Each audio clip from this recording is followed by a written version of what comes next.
시간에 2장, 잠언 2장에서 끝부분을 조금 간략하게 요약을 하고 넘어가는데요. 2장 끝부분을 조금 보완하도록 하겠습니다. 잠언 1장에서 우리는 20절에서 지혜가 외치면서 사람들을 초청했지만 거부한 자들이 또 어떻게 하나님께서 거기에 대응하시는지 우리가 살펴보았었고요. 그래서 이제 2장 1절에 보면 내 아들아, 또 3장 1절에 보면 내 아들아, 또 4장 1절에는 자녀들아, 또 10절에 보면 내 아들아, 이렇게 해서 계속해서 지금 그 아들에게, 청년들에게 이 아버지가 충고하는 형식을 갖췄지만 성경에 따르면 우리는 하나님 아버지가 아버지고 우리가 하나님의 아들들이기 때문에 우리에게 얼마든지 영적으로 이렇게 적용할 수가 있다라고 말씀을 드렸죠. 그래서 잠언 2장을 지난번에 살펴봤는데 2장, 3장, 4장 이 세 장은 2장, 3장, 4장은 지혜와 관련된 장인데 2장은 주제가 지혜가 우리를 보호해 준다. 그래서 지난번에는 악인으로부터 보호해 준다. 낯선 여인으로부터 보호해 준다. 그래서 성경에서 우리 두 가지 무엇으로부터 보호받을 것인지 살펴보았고요. 오늘 우리가 다루고자 하는 3장은 지혜가 우리를 이끌어준다, 인도해준다, 지도해준다 이렇게 되어 있습니다. 그리고 4장에 가면 지혜가 우리를 완전하게 해준다, 즉 성숙시켜준다 이렇게 되어 있는데요. 자, 그래서 오늘은 3장으로 들어가기 전에 그 2장에서 우리가 지난번 10절에 보시면 지혜가 내 마음에 들어가며 지식이 내 혼에게 기쁨이 될 때에는, 그렇죠?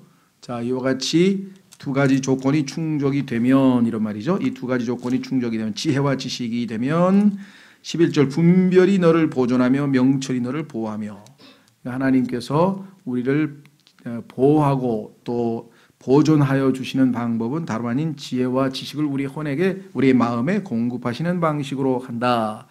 그렇게 되면 12절 악한 자의 길과 비뚤어진 것들을 말하는 자들에게서 너를 건져내리라.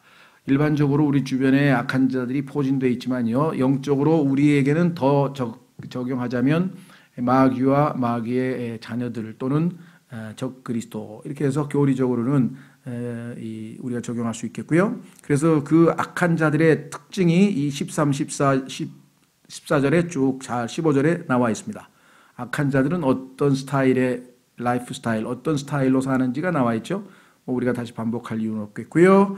그 다음에 두 번째는 16절, 그것이 너를 낯선 여자에게서, 곧 자기의 말들로 아첨하는 낯선 자에게서 건져내리니. 성경에서는 낯선 여자는요, 하나님의 올바른 신앙인, 올바른 그리스도인, 올바른 하나님의 백성이 아니고 하나님과 상관없는 우상을 숭배하거나 육신을 따라 사는 여인을 얘기하는데, 영적으로는 나중에 큰 음녀 바빌론을 얘기합니다. 그래서 우리를 잘못된 곳으로, 즉 진리로부터 멀어지게 만들고 미혹시키는 악한 종교, 잘못된 진리, 거짓 교리 이런 것들을 총칭해서 큰 바빌론이라, 악한 여인이라 그러고, 그것이 나중에 계시록에 가면은 총체적으로 총집합되어져서 큰 음녀, 큰 바빌론 이렇게 나오죠. 자, 그래서 우리는 두 가지 악한 자와 낯선 여인으로부터 지혜와 지식을 통해서 보호받게 된다라고 성경에 분명히 말씀했고, 20절서부터 22절까지 가면 이제 이와 같이 바로 잡힌 자, 즉 올바른 길을 가는 사람들에게 대한 축복이 나와 있죠. 이로써 내가 선한 자들의 길로 걸으며 의로운 자들의 행로들을 지키리니 이는 곧바른 자들이 땅에 거하며 완전한 자들이 그 안에 남을 것이기 때문이라. 그러나 사악한 자들은 땅에서 끊어지고 범법자들은 땅에서 뿌리채 뽑히리라. 얼핏 읽으면 그런데 왜 이 세상에는 악한 자들이 더 잘 사는 거지? 자, 그래서 20절, 21절, 22절이 이 땅에서 궁극적으로 완전히 성취되려면 예수 그리스도께서 이 땅에 지상에 재림하셔서 예수님께서 다스리시는 그러한 왕국이 될 때에 20절, 21절, 22절은 완전히 성취됩니다. 그렇죠? 그래서 신약적으로 보면 오히려 지금 마지막 때는 이 악한 자가 더 정말 우는 사자와 같이 발버둥을 치기 때문에 우리가 그런 영적인 적용을 할 때는 좀 조심하셔야 되겠어요. 자, 그래서 이제 3장으로 갑니다. 3장에 가면은 말씀드린 것처럼 하나님께서 우리를 인도하시려면 몇 가지 조건을 우리가 갖춰야 됩니다.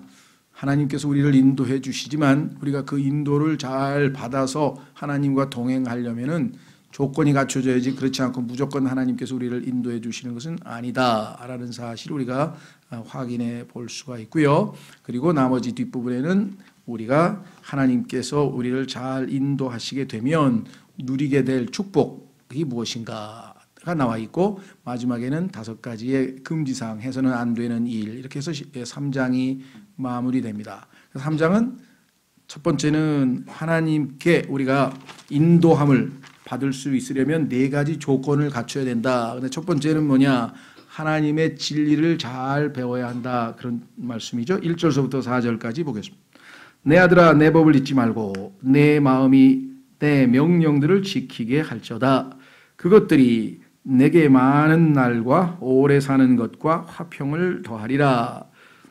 긍휼과 진리가 내게서 떠나지 말게 하고 그것들을 내 목에 매며 내 마음판에 기록하라. 그리하면 내가 하나님과 사람의 눈앞에서 호의와 선한 명철을 얻으리라. 자, 그러니까 첫 번째 조건은 잊지 말고, 그렇죠? 법을 잊지 말고. 두 번째는 지켜 행하라. 지키게 할지어다. 그러니까 하나는 하나님의 법을 잊지 말라. 망각 이고요. 두 번째는 마음에, 그렇죠? 내 마음이 내 명령들을 지키게 할지어다. 성경에서 마음이라고 하는 단어는 약 800번 정도가 나오는데요. 정말 인간의 모든 삶은 마음에서 결정이 됩니다. 제일 중요한 게 예수 그리스도를 마음으로 믿어 의에 이르게 된다. 그러니까 하늘나라 가게 되는 조건은 딱 하나예요. 마음으로 예수님을 믿는 것이에요. 그러니까 마음이 얼마나 소중합니까? 그렇죠? 마음만 한 번 잘 먹으면 하늘나라 갈 수 있어요. 마음 한 번 잘 먹으면 엄청난 일이죠. 그렇죠? 마음 한 번 잘못 먹으면 영원한 지옥으로 가게 됩니다. 그래서 마음으로 믿어 의에 이르게 된다. 이렇게 얘기했습니다. 근데 이 마음이 예수님을 믿고 난 다음에, 즉 구원받은 다음에 계속해서 순결하고 청결한 상태로 놓여 있지 않고 우리의 마음은 또 더럽혀지잖아요. 그렇죠? 그래서 이 마음을 정결하게 하기 위해서 하나님의 말씀으로 씻어야 되고, 또 죄를 짓게 되면 예수님의 피로 씻어야 되고, 자, 그래서 이 순결한 마음이 순결한 자에 대해서 성경이 얼마나 자주 말씀하고 있는지, 또 이 마음을 못 지키면 극단적으로 자살하는 사람도 있고요, 낙심하는 사람도 있고요, 좌절하는 사람도 있고요, 자괴감에 빠진 사람도 있고요.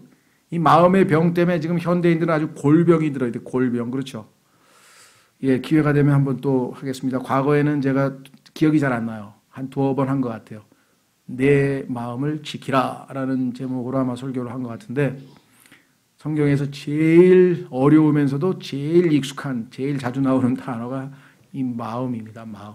그래서 성경에 보면 마음으로 믿어 의에 이른다 그랬는데, 사람들이 예수님 믿는다 그랬는데 우리는 정말 저 사람이 마음으로 믿는 거 맞을까?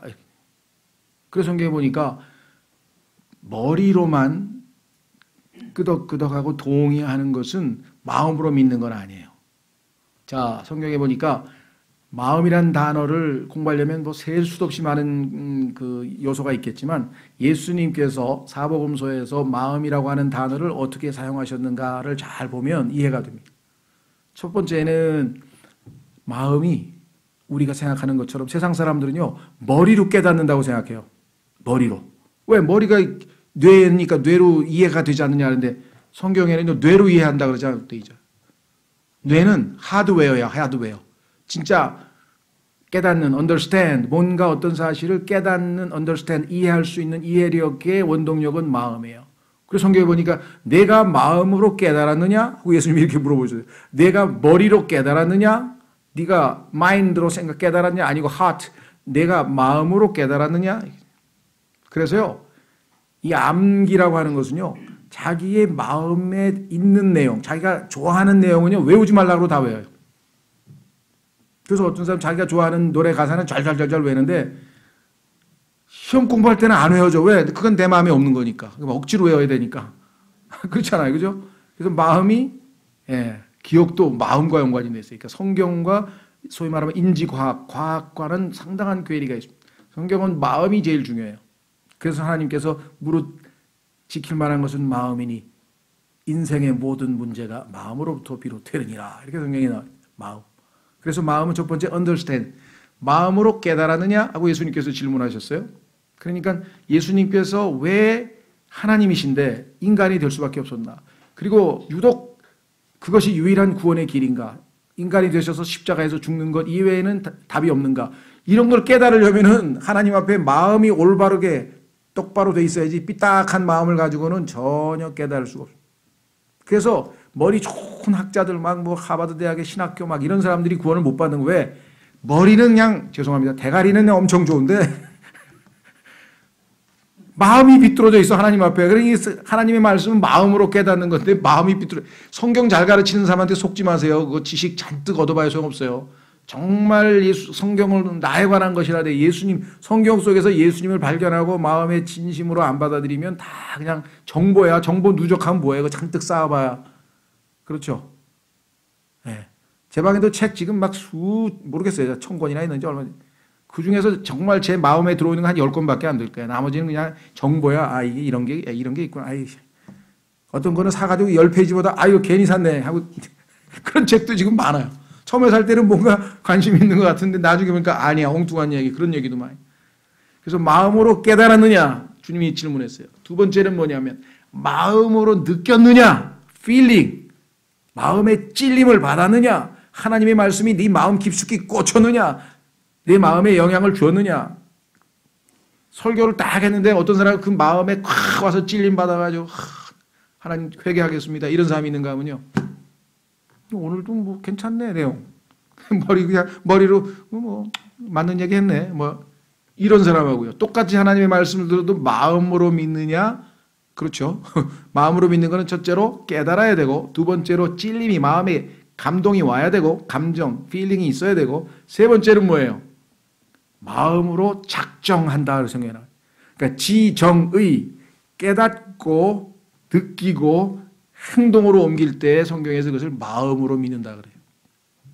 그 성경에 찾아보면 세 종류로 딱 구분이 돼요. 마음으로 깨닫는다. 마음으로 느꼈다. 찔림을 받았다. 마음으로 작정했다. 마음을 확고히 정했다. 뭐 이런 얘기가 나옵니다. 그러니까 예수님을 믿는 순간에 이 세 가지 깨달으면서 찔림이 오면서 나는 주님을 받아들여야 되겠다라고 의지적으로 딱 그게 마음으로 믿는 거예요. 그 순간에 뭐예요? 우리는 하나님 앞에 칭의, 의롭다고 인정받게 되는데 어떤 사람들은 자 예수님께서 저렇게 너무나 훌륭하신 분인데 십자가에서 저렇게 처참하게 죽으시다니 하고 막 눈물 콧물을 막 흘려요. 감정이 막 복붙여가지고 그래가지고 예수님 믿어야지 했어. 근데 구원을 못 받았어. 왜? 감정이 식으니까 맹숭맹숭하니까 도로 옛날로 돌아갔어. 왜 그랬을까요? 깨닫지를 못한 거야. 예수님이 누군지도 모르고 온 우주 만물을 창조하신 하나님이 인간이 되셔서 그 인간이신 예수님께서 단 한 번의 죄도 짓지 아니하고 나를 대신해서 십자가에서 아버지 앞에 징벌을 받고 대속물이 되셔서 그 예수님만이 나의 죄값을 치르실 수 있는 유일한 분이라는 것 이걸 깨닫고 예수님이 날 사랑하시는구나 믿어야 되는데 그냥 십자가에 달리신 예수님이 날 사랑한다 그러니까 막 그냥 엉엉 울고 막 그러면 이건 저 콘서트에 가가지고 저 아이돌 콘서트에 가서 막 눈물 콧물을 오빠 하고 그거하고 똑같은 거예요. 뭘 알고 믿어야 될 거 아니야. 너무나 많은데 한국에 계신 분들은 감성이 풍부해서 그런지 막 부흥회 가가지고 울고 불고 콧물 나중에 그냥 꽝이야. 알맹이가 없어. 뭘 믿으세요? 예수님 믿는데. 그러니까 예수님 믿는다는 게 뭐예요? 그러면 예수님께서 나의 죄 때문에 죽으시고 장사되셨다가 나를 의롭게 하기 위해서 부활하셨습니다. 그 예수님을 믿고 내가 의롭게 됐습니다. 이렇게 얘기되는데 아니 그런 거 몰라요. 나 예수 믿는다니까 왜 그래? 아니 근데 뭘 믿으세요? 왜 따져요? 믿으면 되지.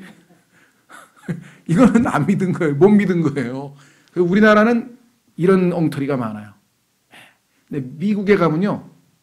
미국에 가면은 반대가 많아 또. 이 사람들은 reasonable. 우리는 감성이 예민한 민족이고 미국 사람은 이성이 발달한 사람이기 때문에 잘 들어.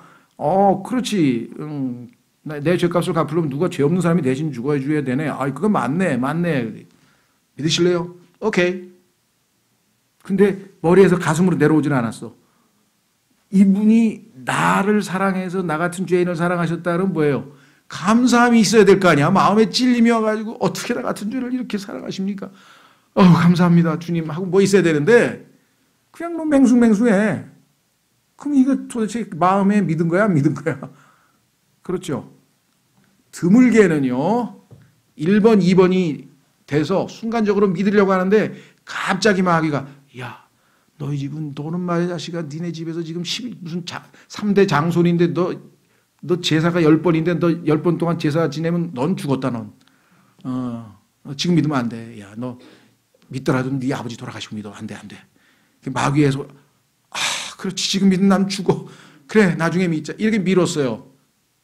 그러면 나중에 다시 또 믿음이 생기는가? 그렇게 기회가 쉽게 오질 않아요. 마음이 냉랭하게 식어버리면 그 다음에는 못 믿어요. 그래서 뭐야? Now 지금이 구원의 날이로다. 지금이 받아주시는 때로다. 지금 믿어야 된다. 하나님 성령님께서 역사하는 그 순간에 결단을 내려서 의지적으로 단호하게 해야 되는데 나오세요. 예수님 믿을 사람 나오세요. 손 드세요. 그랬더니 딱 보니까 옛날에 내 똘마니들이 많이 있는데 쟤네들이 형님 예수 믿어요? 그럼 창피해. 이래가지고 고개 숙이고 있다가 다음번에 저놈들 없을 때 그럼 저놈들 없을 때 믿음이 생기나요? 성령님이 역사하지 않고 어떻게 믿음이 생기겠어요? 그리고 어떤 사람은 다음 주에 믿겠다 그랬는데요. 주일 오기 전에 토요일 날 교통사고 나서 죽어버렸어요. 그리고 지옥 갔어요. 실제로 그렇게 써 있어. 기회가 그렇게 자주 오는 게 아니에요. 그렇죠. 자, 그래서 이 마음이라는 거 여기서 지금 제가 너무 길게 얘기했는데 하여간 성경에는 이제 마음이라고 나올 때마다 한번 좀 생각해요. 이 마음이라는 게 이 세 가지 기능이 있구나. 복음서에서 예수님께서 이 세 가지로 사용하셨구나. 그렇죠? 네. 자, 성경이 말씀하시는 마음. 그래서 여기 지금 내 마음이 내 명령들을 지키게 할지어다. 머리로만 착할 정보만 적어서 그냥 인포메이션만 잔뜩 가지고 있으면 안 됩니다. 그것들이 내게 많은 날과 오래 사는 것을과 소평을 더하리라. 긍휼과 진리가 내게서 떠나지 말게 하고 꽉 붙들라 이거죠. 그것들을 내 목에 매라 그랬죠. 목걸이처럼. 여러분들 여기 소주가 목걸이 걸면 이건 절대로 안 없어지죠. 그죠? 예, 붙들고 있죠. 그래서 군대 가면 다 누구 말을 맞다나 개 목걸이라 그래서 하나씩 달아주잖아요. 거기다가 군번줄 달아가지고서는 꼭 안 잊어버리게. 그 다음에 내 마음판에 기록하라 이게. 마음판에 얼마나 간직하라. 마음에 꼭 잊지 말고 간직하라. 이러한 마음 자세로 그리하면 여기 나오잖아요. 조건이 있고 내가 하나님과 사람의 눈앞에서 호의와 선한 명철을 얻으리라. 사람들이 호의를 베풀고 선한 명철, good understanding을 잘 이해할 수 있다 이거지. 모든 일들을. 자, 그래서 첫 번째는 하나님의 말씀을 잘 간직하고 배우고 이것이 첫 번째고요. 두 번째는 뭐냐? 하나님의 뜻에 순종하는 두 번째 조건이 갖춰져야 돼. 하나님의 인도를 받으려면 보십시오. 5절. 이거는 아마 여러분들이 신앙생활하면서 한두 번이 아니라 자주 들었던 말씀일 거예요. 내 마음을 다하여 주를 신뢰하고 내 자신의 명철을 의지하지 말지어다. 이 말씀이 쉬운 것 같지만 지키기가 어렵습니다. 왜? 다 똑똑하잖아요, 사람들이. 그냥 뭘 아는 대로 자기 방식대로 뭘 일을 처리하지 하나님의 말씀에 근거해서 하려고 하질 않아요. 더더군다나 이 똑똑하고 교육 좀 받고 이런 사람들은요. 하나님을 신뢰하는 게 아니라 주님 잠깐 옆으로 계세요. 옆으로 잠깐만 계세요. 제가 알아서 할게요. 그 신앙생활을 자기가 다 알아서 해버린다. 그렇죠? 오히려 그래서요. 성경에 보니까 자신감도 없고 뭔가 좀 어리벙벙한 사람 보여. 난 아무것도 못해. 주님 도와주세요. 이게 그래서 신앙에는 훨씬 더 유리하다는 거예요. 어떤 면에서는. 그죠? 생각해 보세요. 예. 똑똑해야 내가 내 자신을 의지하고 말고 하지. 뭘 모르겠는데 어떡하겠어. 하나님 도와주세요. 예. 그래가지고 그냥 그런 사람들은 기도를 열심히 하죠. 하나님의 지혜를 받죠. 내 마음을 다해. 여기도 마음 나왔네. 또 마음이 나왔네. 또 마음이 나왔어. 마음을 다해 주를 신뢰하고 내 자신의 명철을 의지하지 말지어다. 내 모든 길에서 그분을 인정하라. 예. 웬만한 거는 다 자기가 알아서 하고 정말 안 풀리는 그거 한 가만 딱 가지고 가서 요거만 해결해 주세요. 나머지는 제가 다 할게요. 이러면 아니고 모든 길에서 우리의 삶의 모든 면에서 주님을 1순위 해놓고 인정해 드리라 이게. 주님이 나보다 모든 면에서 더 잘 알아요. 아이고 주님 제가 어부 생활 몇십 년을 했는데 거기 못 잡아요. 깊은 데라니. 물고기는 얕은 데로 모이는데 무슨 깊은 데로 가서 그물을 던져요. 그게 베드로가 한 얘기죠. 내가 지금 어부인데 어부 생활도 하나도 목수 생활만 하신 분이, 근데 예수님 뭐예요? 물고기를 직접 만드신 분인데, 물고기를 창조하신 분이잖아요. 그래서 어떻게 했어요? 가서 저기 물고기 잡아가지고 입을 열면 동전 하나 있을 테니까 그거 한 세켈로 세금 내라. 그 물고기 속에 동전 있는 것까지 다 아시는 분인데 예수님께서 그렇잖아요. 그 베드로는 그때까지 예수님이 누군지는 몰랐지. 전지전능하신 창조주인 걸 잘 모르니까 아이 선생님 내가 어부인데 여러분 어떠세요? 이 문제는 제가 전공입니다. 제가 더 잘합니다. 예, 아니에요. 모든 길에서 그분을 인정하라. 그리하면 그분께서 내 행로들을 지도하시리라. 여기 나와 있네. 우리를 지도하시고 인도하시는 조건이 나와 있네요. 그렇죠. 그래서 주님을 신뢰하고 인정해 드리는 거. 7절. 내 눈에 지혜롭게 되지 말지어다. 성경에 보니까요. 자기가 지혜롭다고 하는 게 교만인데요. 교만은 멸망의 선봉입니다. 교만하면 가다 보면 멸망해요. 교만하면 멸망해요. 주를 두려워하며 악을 떠날지어다. 성경에 보니까 악에서 떠나는 것이 명철이라고 써 있네요. 명철한 사람은 악에서 떠난다. 그것이 내 배꼽의 건강이 되며, 우리도 뭐 단전호흡에서 이 배꼽과 건강과 신체적으로 상당히 관계가 있는가 봐요. 그 다음에 내 뼈의 골수가 되리라. 뼈의 골수가 자꾸 빠지면 막 그 골다공증도 걸리고 하니까 뼈 문제가 생기는 거잖아요. 그러니까 육체적인 건강을 상징적으로 표현한 방법인데, 자, 그러니까 하나님의 말씀을 통해서 주님의 뜻에 순종하게 되면 그분의 인도하심을 받고 정말 이 건전한, 이 신체적으로나 정신적으로나 건전한 삶을 살게 될 뿐만 아니라 그 다음에 또 어떻게 되는가? 하나님의 축복을 받을 수가 있다. 자, 보세요. 내 재물과 내 모든 소출의 첫 열매로 주를 공경하라. 그리하면 내 창고가 가득히 차고 내 포도즙이 새 포도즙으로 터져 넘치리라. 이것이 하나님의 법칙입니다. 주라가 먼저예요. 받으라는 나중이고요. 주라 그리하면 받으리라 그랬죠. 투자하라 그리하면 소득이 나오리라. 투자를 안 했는데, 집어넣지를 않았는데 뭔가 나오기를 기다릴 수 없는 거죠. 씨를 뿌려라 그래야 열매가 나오는 거죠. 그렇죠. 노력하라 그래야 결과가 나오는 것이고, 그렇죠. 그런데 기도만 하고 하나님 해주세요 하고 그런 아무것도 노력도 안 하고 맨손으로 그냥 있으면 그건 정말 어리석은 거죠. 하나님 지혜와 명철 주셔서 열심히 하도록 함께 도와주십시오 하고 최선을 다해서 해야 뭔가 들어가야. 하나님의 법칙은 여기 나와 있습니다. 내 재물과 내 소출의 첫 열매, 이게 중요하죠. 이게 신약에서는 뭐라 그럽니까?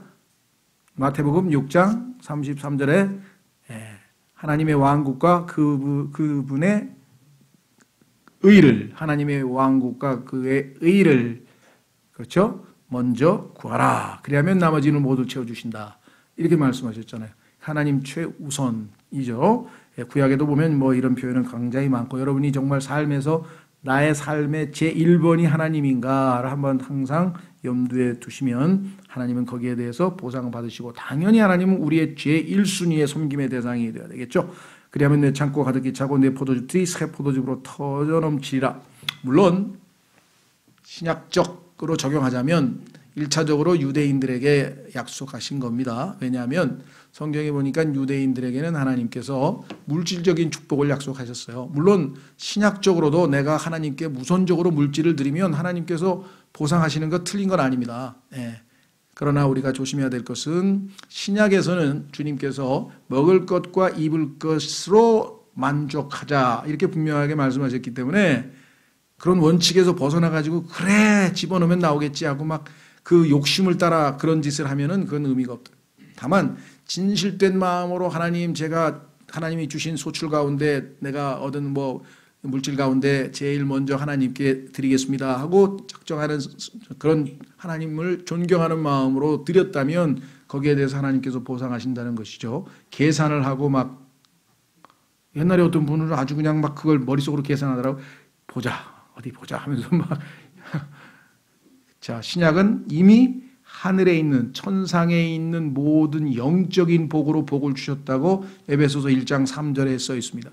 우리는 물질적인 복이 아니라 하늘에 있는 영적인 복으로 우리에게 복을 주셨다. 하나님 아버지께서 주신 복들이 몇 가지가 있고, 아들을 통해서 주신 복이 있고, 성령님을 통해서 주신 복이 있고, 그래서 그 영적인 복들을 에베소서 1장에 자세하게 기록해놨어요.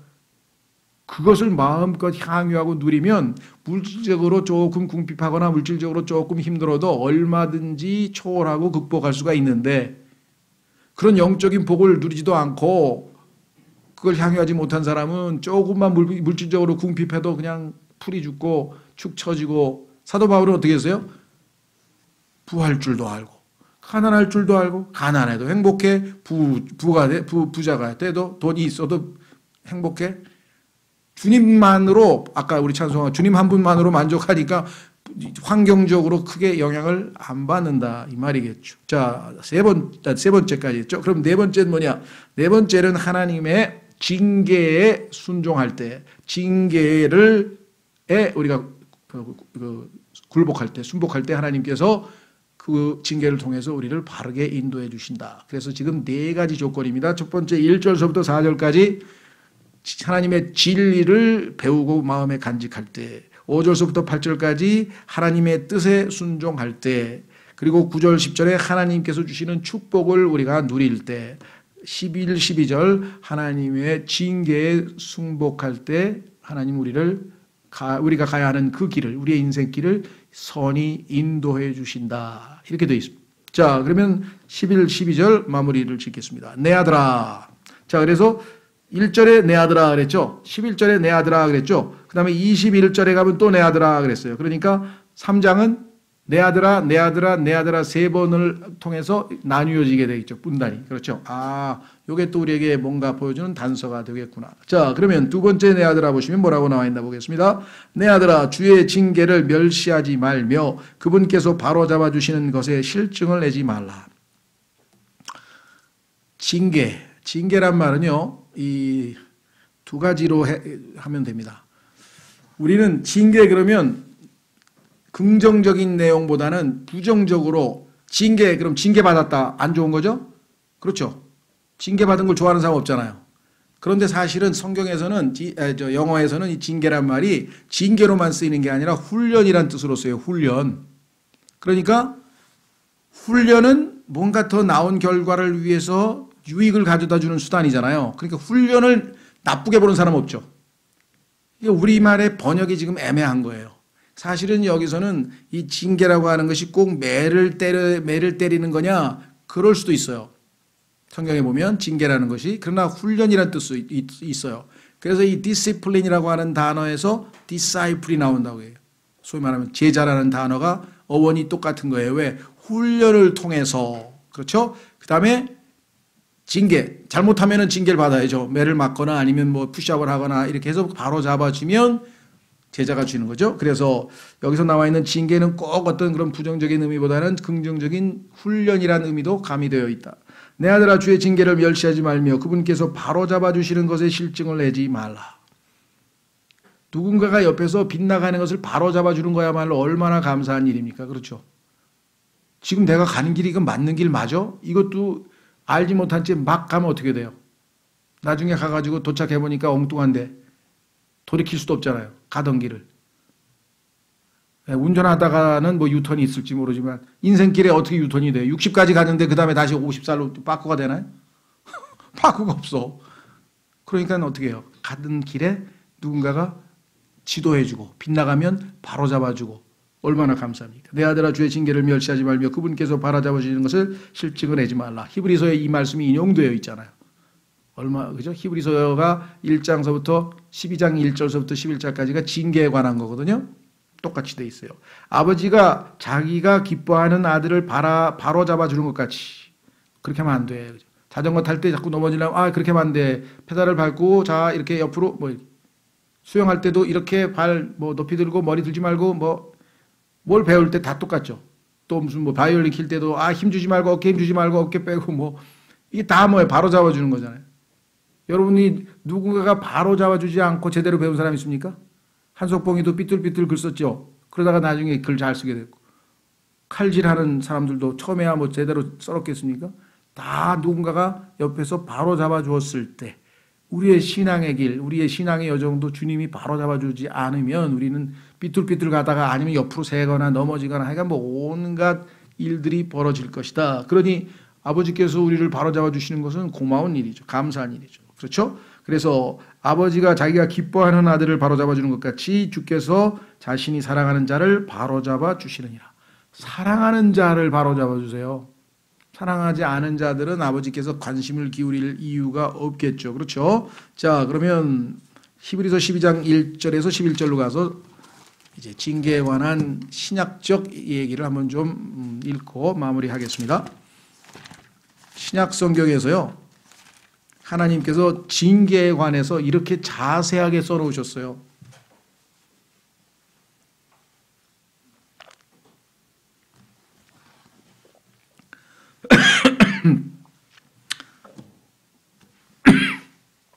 예, 히브리서 12장 3절. 죄인들이 자기를 대적하여 이처럼 거역한 것을 견디어내신 분을 깊이 생각할지니.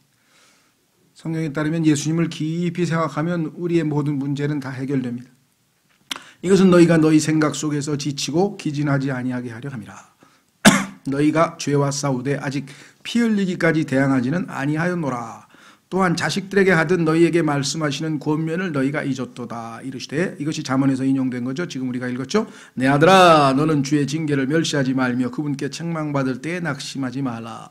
자, 그러니까 신약에서는 성령님께서 구약 성경을 약간 보충해서 해석을 해주시죠. 그러니까 신약 시대에는 여러분과 제가 주님이 징계를 주실 때 때로는 뭐로 주십니까? 질병으로, 때로는 뭡니까? 경제적인 궁핍으로, 때로는 옆에 있는 사람의 막대기, 옆에 있는 사람이 막대기 노릇해서 하나님께서 나를 회초리를 때릴 때가 있는데, 제일 힘든 거 아무래도 사람이겠죠. 그렇죠? 질병이나 또 경제적인 궁핍이나 가난이나 이런 거는 그래도 힘들지만 더 힘든 거는 이 사람이라고 하는 막대기인데, 어쨌거나 하여간 다양한 징계 도구를 통해서 징계를 할 때 첫 번째는 멸시하지 말라. 아이고, 아무것도 아니네. 별거 아니네. 별거 아니네. 처음에는 약간, 그렇죠? 하나님께서 신호만 보낼 때 징계하시겠다는 그런 신호만 볼 때도 바로 마음을 잡던가, 아니면 가벼운 징계에도 정신 차리면 되는데, 가볍게 하는 징계라고 해서 멸시했다. 그 다음에는 이제 점점 중한 징계가 오겠죠. 두 번째는, 자, 낙심하지 말라. 그러니까요, 사람의 성격을 다 아세요. 어떤 사람은요, 성격이 그래. 뭐 때리려면 때리세요, 아버지. 뭐 맞으면 그만이죠. 이런 사람이 있는가 하면, 아버지, 때리시면 잘못했어요. 그냥 벌벌 기는 사람이 있어요. 그러니까 둘 다 낙심도 하지 말고 뭐예요? 멸시도 하지 말고 진정성 있게 받으라 이 말이죠. 그래서 써놓으시잖아요, 여기. 주께서는 사랑하는 자를 친히 징계하시고 자신이 받아들이는 아들마다 채찍질 하시느니라 하셨느니라. 그런데 그리스도인들 중에 상당수는 어떻게 읽느냐? 주께서 자신을 미워하는 자를 징계하시고 자신이 버리려고 하는 자들마다 채찍질 하시느니라. 이렇게 해석하시는 분이 있어요. 하나님이 여러분을 때리면요, 사랑하시기 때문에 때린 거예요. 미워서가 아니라. 여기 써 있잖아요. 사랑하는 자를 친히 징계하시고. 하나님이 미워하는 사람 뭐하러 때려요? 아예 관심도 없는데. 그렇죠? 자신이 받아들이는 아들마다 채찍질한다 그랬죠. 만약에 하나님이 나를 한 번도 매질을 안 하셨다. 그러면 위험하다. 왜? 써있죠? 7절. 너희가 징계를 견디어내면 하나님께서 아들들을 대우하듯 너희를 대우하시라니. 아들이니까 때리는 거야. 아버지가 징계하지 않는 자가 무슨 아들이냐? 아들이 아니니까 안 때린대. 넌 내 아들 아니야. 그래, 네 마음대로 살아. 난 상관없어. 모든 사람이 징계를 받음으로, 자, 모든 사람이 다 하나님의 징계의 대상인데 너희에게 징계가 없으면 너희가 사생하여 아들이 아니니라. 아들도 아닌데, 그렇죠? 남의 집 아들한테 가서 막 뭐라 그러시진 않잖아요, 여러분이. 자기 자녀에게. 또한 우리에게 있던 우리 육체의 아버지들이 우리를 바로 잡아도 우리 아버지들이 야, 하지마! 또 하든가, 그만, 너 왜 맞는다? 이러기. 우리가 그분을 공격하였건을, 육체의 아버지가 뭐라 그래도 공경하는 게 인지상정이라면 하물며 영들의 아버지께서, 우리의 영들의 아버지께서 우리가 더욱 영들의 아버지께 우리가 더욱 복종하고 이로써 살아야 하지 아니하겠느냐? 영적으로 영들의 아버지이신 분이 얘기하면은 더 우리가 말씀을 들어야 되지 않겠느냐? 진실로 그들은, 육신의 아버지들은 며칠 동안 자기들이 기뻐하는 대로 우리를 징계하였거니와. 차이점은요, 자기들이 기뻐하는 대로. 기준이 아버지 기준이야. 객관적인 기준이 아니라 아버지 마음에 안 들으면 그냥 그래서 자식들이 막 왜 때리세요? 이해가 안 된다 이거죠. 아버지 내가 뭘 잘못했어요? 아버지 기준에는 그죠? 그래서 가정 불화가 생기잖아요. 왜? 아버지들이 항상 객관적으로 하는 게 아니야. 자기가 기뻐하는 대로 해. 그렇죠? 우리를 징계하였거니와. 근데 하나님 아버지는 반드시 우리의 유익을 위해서 징계하신다고 써있죠. 그래서 하나님을 믿을 수 있는 거예요. 그분께서는 우리의 유익을 위해 하시나니 하나님이 나를 징계하셨다 그러면 반드시 나에게 좋기 때문에 유익이 되기 때문에 하신다는 거예요. 이거를 믿으면 징계를 이겨낼 수 있어요. 신뢰할 수 있어요. 이걸 통해서 하나님께서 나에게 좋은 것으로 주신다. 이것은 우리가 자신의 거룩함에 참여하는 자가 되게 하려 하심이라. 성경에 보니까요. 징계를 통해서 그렇죠. 하나님 앞에 겸손하게 무릎 꿇으면 하나님의 거룩하심에 참여하는 특권을 받게 된다. 11절 이제 어떤 징계도 그 당시에는 기쁘게 보이지 아니하고 슬프게 보이나 하나님이 때리는데 감사합니다. 기쁩니다. 그런 사람 별로 없어요. 아이고 주야 하고 억지로 막 힘들어서 참지만 왜? 기쁘게 보이진 않죠. 그 순간에는 슬프게 보이나 근데 자기는 뭐 하나님이 나를 위해서 그러는데 뭐 참 그 정도는 아무것도 아니야 막 이런 분이 있어요. 그거는 믿음이 좋은 게 아니고 지나치게 의로운 거예요. 그건 잘못된 거예요. 그거는 정상이 아니야. 그렇죠? 매를 때릴 때 아버지 감사합니다. 나를 위해서 때리시는 거죠. 아이고 우리 아버지 그런 사람은 정상이 아니고요. 힘들지만 참아야지. 아버지가 나를 위해서 하니까 이렇게 해서 자 여기 나와 있죠. 슬프게 보이나 그럼에도 불구하고 나중에는 그것으로 말미암아 답이 나중에는이에요. 결과는 나중에 나와요. 단련된 자들에게 이번에도 그냥 그 태릉선수촌에서 얼마나 단련을 하고 갔습니까? 그 사람들 다 메달 땄잖아요. 그렇죠? 적당하게 단련한 사람은 떨어져. 물론 휴가라고 한 사람 중에서도 약간 뭐 운이 나빠서 안 된 사람도 있겠지만 그래도 객관적으로 보면은 들어간 땀에 비례해서 메달 색깔은 달라졌겠죠. 예? 그것으로 말미암아 단련된 자들에게 그것이 뭐예요? 의의 화평의 열매를 맺느니라. 그런데 너희가 열매를 많이 맺으면 내 아버지께서 영광을 받으실 것이요. 아버지께 영광 돌릴 수 있는 기회가 왔죠. 그렇죠? 그러니 징계 안 받는 게 상책이고요. 그러나 하나님께서 징계를 하셨다면 이 말씀에 근거해서 우리가 아버지를 신뢰하는 마음으로 잘 견디어내라. 잘 견디어내면 주님이 결국 좋은 열매를 우리에게 베푸신다. 이렇게 되어 있습니다. 자, 그래서 잠언에 나오는 그 교훈 중에서 신약에서 징계와 관련돼서 얼마나 우리에게 정말 이것이 우리 삶에서 얼마나 실제적입니까? 매일매일의 삶에서 하나님께서 우리에게 필요한 훈련, 어떨 때는 인내의 훈련도 시키고요. 어떨 때는 대인관계에서 정말 여러분들 나중에 자기가 얼마만큼 변했나 제일 많이 변하는 건요. 성경에서 보면 불편한 사람들, 어울리기 싫은 사람들. 왜? 나하고 안 맞아서. 하여간 뭔가 나하고 안 맞아서 같이 있기가 거북하고 힘든 사람들이 있어요. 왜? 스타일이 다르니까. 아니 전기도 플러스하고 마이너스하고 붙으면 어떻게 돼요? 콱! 서로 좋아가지고 달라붙지만 플러스하고 플러스끼리 있으면 바바바바박 하면서 튕겨가지고선 여기도 마찬가지예요. 성격이 그냥 튕겨가지고 막 만나기만 하면 튕기는 사람이 있는가 하면 짝 찰떡궁합 같이 짝 맞아가지고 그냥 교제하면 3시간 4시간이 막 좋아가지고 서로 교제하는 사람도 있잖아요. 문제는 어디냐? 좋은 사람이야 좋은 거지만 나하고 안 맞고 불편하고 힘든 사람에게 과연 내가 얼마만큼 예수 그리스도의 사랑으로 대할 수 있느냐. 이것이 여러분이 영적 성숙의 계측기예요. 영적 계측. 예전에는 그 사람만 그냥 피해야 되겠다 하고 이렇게 돌아다니면서 절로 돌아가. 지하철에서 내렸어. 같이 가다 보니까 우리 교회 아이고 내가 제일 싫어하는 사람 어떡하지? 저쪽에 가서 커피 한 잔 마시고 가자. 만나기 싫어서. 여러분 어떠세요? 안 그래요? 나만 그런가? 딱 봤는데 돌아가자. 빙 돌아가. 그런 중 많아요 저도. 근데 요즘 뭐예요? 주님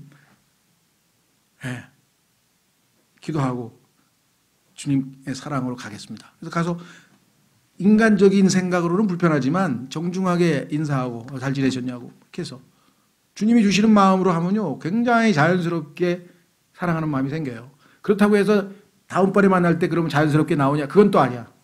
여전히 똑같아. 매 순간 믿음으로 해야 돼. 매 순간 그렇죠. 믿음으로. 그러다 보면 정말 나중에는요, 굉장히 자연스럽게 그 사람에 대해서 많은 것을 풀 수가 있어요. 자, 하여간 그래서 우리 잠언 3장 1절서부터 12절까지는 하나님께서 나의 삶을, 내 인생을, 내 신앙생활을 바르게 지도해 주시려면, 인도해 주시려면 이와 같은 네 가지 조건을 내가 충족하게 해야 한다 그랬습니다. 진리에 순종하고 아버지의 뜻에 순종하고, 그 다음 진리를 배우고 아버지의 뜻에 순종하고, 축복을 주실 때 기쁨으로 받고, 징계도 역시 인내로 잘 이겨내고, 이것이 우리가 하나님의 인도함을 받는 조건이다 했습니다. 다음 시간에는 하나님께서 이와 같은 조건을 충족시키실 때 주시는 축복들이 무엇인지, 그리고 우리에게 마지막 구원면하는 사항은 무엇인지, 그래서 13절서부터 35절까지 다음 시간에 잠언 3장 이어가도록 하겠습니다. 이 시간에 여러분과 제가 주신 말씀에 따라 주님을 신뢰하고 주님께서 나의 신앙의 여정을, 나의 인생길을 잘 지도하시도록 내가 이 네 가지 조건을 잘 갖출 수 있도록 도와주십시오. 기도하겠습니다.